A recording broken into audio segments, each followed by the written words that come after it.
Welcome back to the channel, guys. Today we are reviewing a track prepped 2013 Scion FRS. It's been so long since I've driven a first gen FRS, 86 or BRZ, so it's going to be great to revisit this car, especially a properly built track setup. I used to own a 2022 Gen 2 BRZ, and I did modify it for the track, but not nearly to the extent of this one. And having driven the Gen 1 and Gen 2 cars back to back, I can honestly say that the Gen 1, although it's down on power, in some ways it's the more fun and driver-focused car. So the owner bought this car basically built exactly the way it is now from a guy named Terrence. I happened to review Terrence's 128i just last weekend, and it was one of the best set up budget BMW builds I've ever driven. Apparently, he has a reputation for building amazing track cars. As always, the full list of mods will be down below in the description, but the ones I want to point out are the TRD HKS GT V3 Supercharger kit with all the bolt-ons and the tune. This is making 250 horsepower at the rear wheels on 91 octane gas. Now that's got to be something like 80 to 90 wheel horsepower more than stock. We also have Racecomp Tarmac 2 coilovers with uprated springs, 9K front and rear. We have an OEM 2018 4.3 final drive, which is retrofitted from the facelifted model with a manual transmission. A Tomei Trax 2-way LSD. Dom mentioned he's planning to swap in an OS Geekin 1.5-way soon.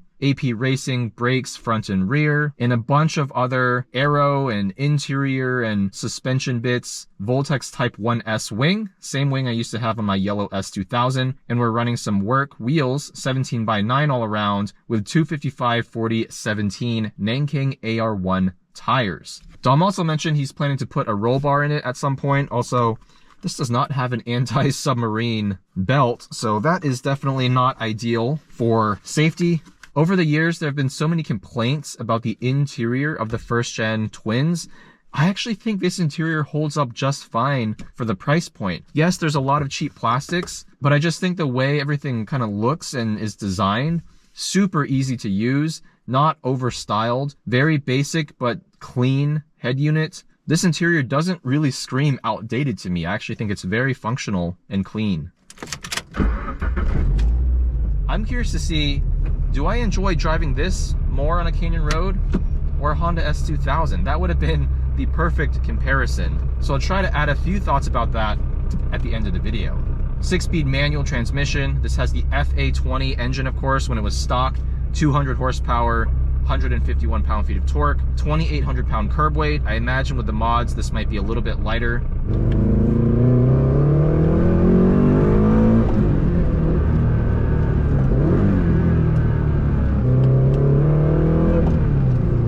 Short gearing with the 4.3 final drive.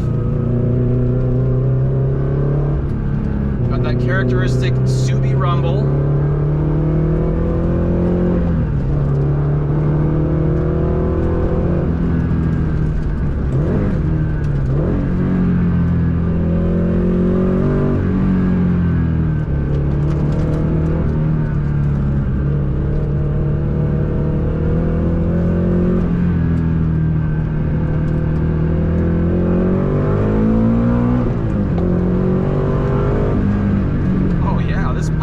Nice. 250 at the wheels. Feels just right. So balanced. The one thing I'm noticing right away, I think, is the behavior of this 2-way LSD. The way it locks up is quite sudden.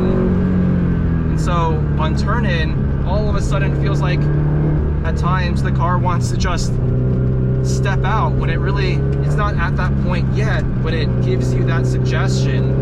Dom was mentioning he hopes with the 1.5-way OS Geekin that'll actually increase his corner exit traction and help him shave a little bit of time. He did do a 159 at Buttonwillow with this car in its current setup.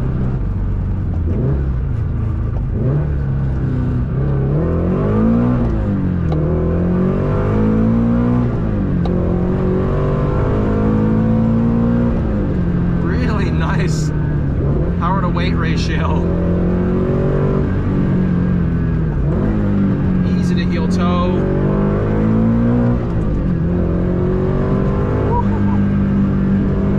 Now the suspension is a little bit stiff for this road.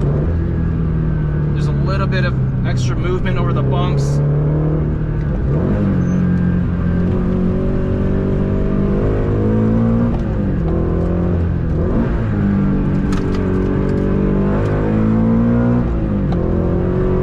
Wow. This car is really capable. Even the steering has good feedback, better feedback than a Gen 2 BRZ for sure. And the turn-in is phenomenal. I think a lot of that's the suspension and the bushings, and the alignment, 4 degrees of camber up front, but also this two-way LSD doing its magic as I'm trying to avoid roadkill.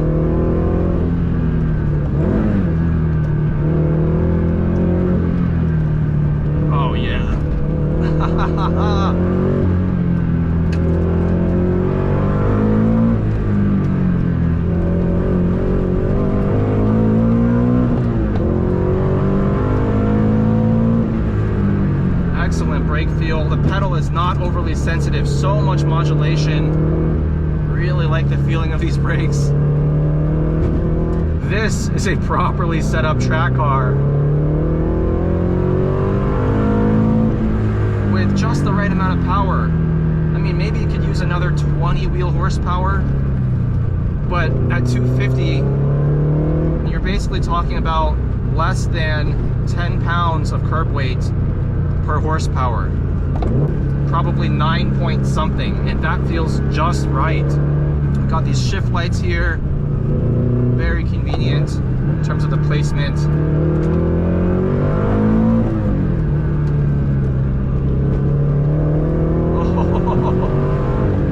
Just these little minute behaviors I'm noticing on turn-in and on corner exit when I apply throttle. This two-way LSD, very, very aggressive lockup.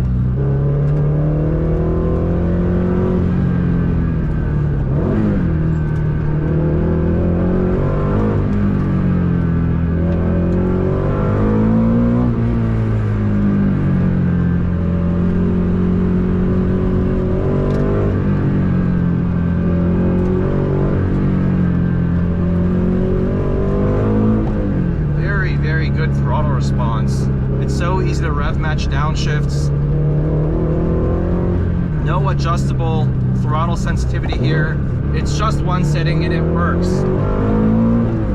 The suspension definitely a little bit stiff for a bumpy road, but I can tell on track this would be so good. These probably aren't going to compete with, you know, JRZ RS Pro 2As or MCS or Olin's TTX, but for a much cheaper option, these Racecomps do a really good job. Very good body control, better than you'd expect for a sort of budget or mid-range coilover. In terms of the low-end torque, there's still not much more than a stock FA20 obviously, but really you gotta rev this engine out to its 7,500 RPM redline to get the best out of it, and I love that. It's no S2000 AP1 or even AP2 engine, but I do think this engine feels a bit stronger than a stock Gen 2 BRZ, and it makes a better sound with these mods.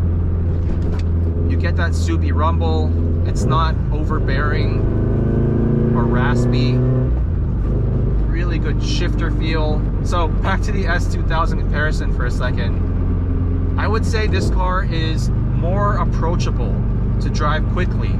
It's more forgiving, it telegraphs its movements a little bit earlier, where an S2000 at times might feel just a little bit snappy.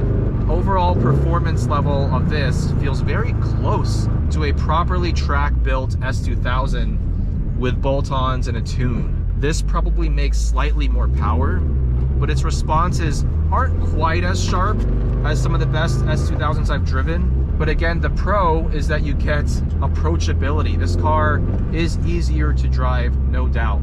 It's more forgiving. What a fun little car. There's the owner, Dom, chilling next to my M2. Well-built car. I guess it should be no surprise given Terrence, who built that 128i I reviewed recently, also built this car.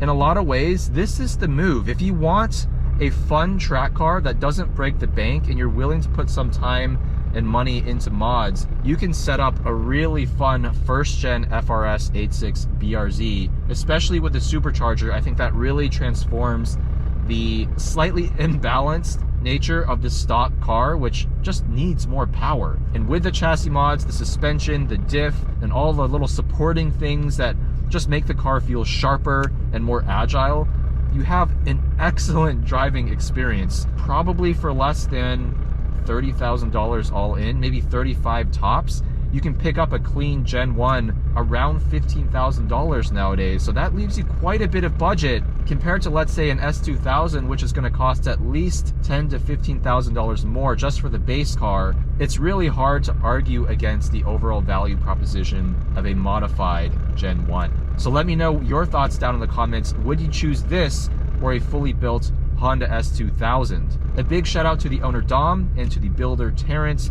Let me know your thoughts down in the comments, and I'll see you guys in the next one.